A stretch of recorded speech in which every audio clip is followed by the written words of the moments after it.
In the shadowy veil of a moonless Louisiana night, where the humid air hung heavy with the scent of magnolias and unspoken regrets, a band of desperate thieves crept toward the grand pillars of Senator John Kennedy's sprawling mansion. Little did they know, this impulsive heist would unravel not just their criminal plans, but the very fabric of their broken lives, leading to an instant regret that blossomed into unexpected redemption. The mansion, perched on the outskirts of Baton Rouge like a sentinel of Southern heritage, wasn't just a symbol of wealth, it was a living testament to Senator Kennedy's journey from humble beginnings to the halls of power. John Neely Kennedy, the folksy Republican senator known for his sharp wit and unyielding principles, had built his life on hard work and quiet faith. But on this fateful evening in late 2025, as the world grappled with economic turmoil and rising desperation, the mansion became the stage for a drama that would touch hearts far beyond its wrought iron gates. Leading the thieves was Marcus Hale,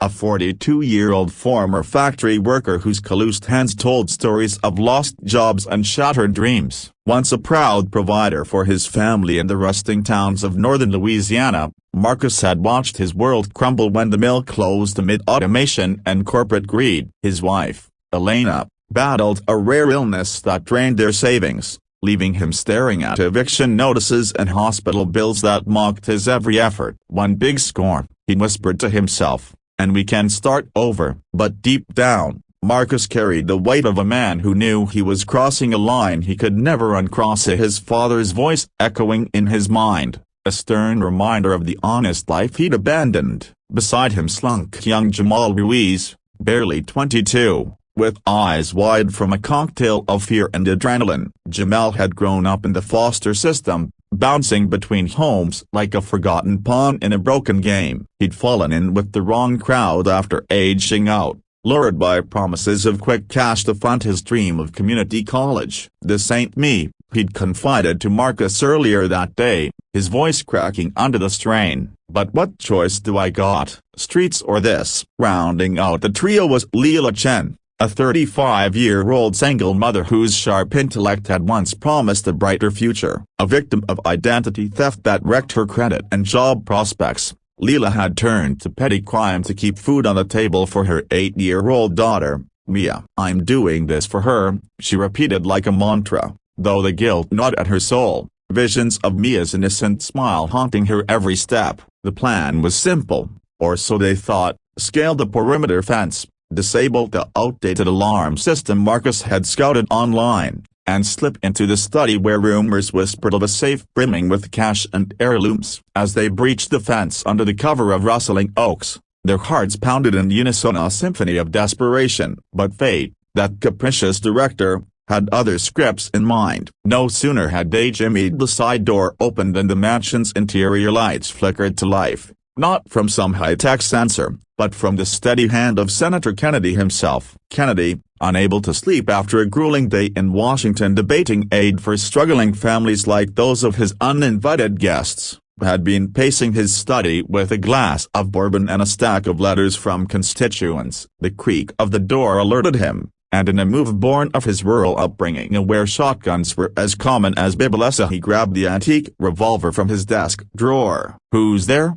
His voice boomed, laced with the gravelly drawl that had charmed voters and skewered opponents alike. The thieves froze, their flashlights casting erratic shadows on walls adorned with family photos and mementos from his days as state treasurer. What followed wasn't the chaotic shootout of Hollywood thrillers, but the tense standoff that peeled back layers of humanity. Marcus, the first to step forward with hands raised, saw not anger in Kennedy's eyes, but a wary recognition. "We ain't here to hurt nobody, Senator," he stammered, his voice betraying the shame bubbling beneath his bravado. Kennedy, lowering the revolver slightly but keeping it in view, studied aim at the ragged clothes, the fear etched on their faces. "Ya all picked the wrong house on the wrong night," he said, his tone firm yet laced with empathy. "But let's talk before I call the law." Everybody's got a story. As the minutes stretched into an hour, the mansion's study transformed from a potential crime scene into an impromptu confessional. Kennedy, seating them at his oak table under the glow of a tiny lamp, listened as Marcus poured out his tale of job loss and Elena's illness. "I worked 20 years straight, "Sir, never asked for a handout, but now I'm this." Tears welled in Marcus's eyes, the weight of his choices crashing down. Jamal followed, his youthful defiance cracking as he spoke of foster homes and dashed hopes. "I just wanted to learn, to be somebody, but the system's rigged against kids like me." Leela, clutching her jacket like a shield, shared her nightmare of financial ruin and the terror of failing Mia. "She's my everything. I'd die before letting her go hungry." Kennedy, moved by their raw honesty, shared his own vulnerability as a side rarely seen in the polished world of politics. He recounted his modest upbringing in Zachary, Louisiana, where his parents scrapped by on a teacher's salary and farm work. "I know struggle," he admitted,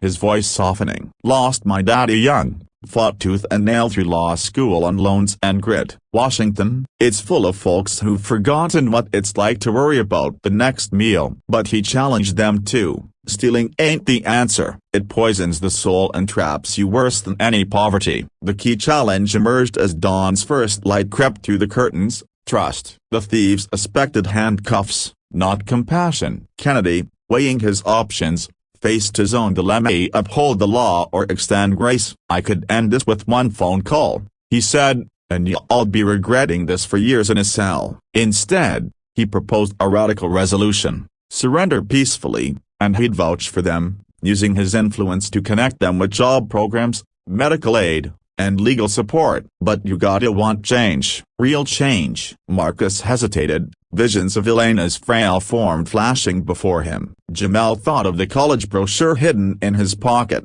Leela imagined Mia's future untainted by her mistakes. In a pivotal moment, Marcus nodded, dropping his tools on the table. "We're done running, Senator. Help us fix this." The others followed, a collective exhale filling the room. What unfolded next was a whirlwind of redemption that rippled far beyond that night. Kennedy, true to his word, called the authorities but advocated fiercely on their behalf. Marcus entered a vocational training program funded by a local charity Kennedy championed, landing a steady job in construction that covered Elena's treatments of her condition stabilizing under better care. Jamal, with Kennedy's recommendation, enrolled in community college, pursuing engineering with scholarships that turned his dreams into reality. Leela secured a position as an administrative assistant in a non-profit, rebuilding her life and credit, ensuring Mia's bedtime stories were of hope, not hardship. The story leaked to the press, not as a scandal, but as a beacon of humanity in a divided nation. Headlines praised Kennedy's mercy, while the Thieves now reform media shared their journeys in interviews, inspiring others mired in desperation. Challenges lingered, public scrutiny tested their resolve, and old temptations whispered in quiet moments. But resolutions came through community support and mentorship groups, therapy sessions, and the unbreakable bond formed that night. As the sun rose fully over the mansion, casting golden hues on its manicured lawns, Senator Kennedy stood on the porch, watching the patrol cars depart with his former intruders in custody but on a path to freedom. "Regret can be the start of something better," he reflected later in a viral speech. "We all stumble, but it's the hand we extend that defines us." This tale of thieves who targeted a mansion and regretted it instantly isn't just news, it's a reminder that in our darkest hours, compassion can ignite transformation. In a world quick to judge and slow to forgive, Senator Kennedy's act echoes an inspiring truth: second chances aren't given, they're earned through vulnerability and grace. Let it move us to look beyond the crime, to the human heart beating beneath, and build bridges where walls once stood. For in redemption, we find our shared strength.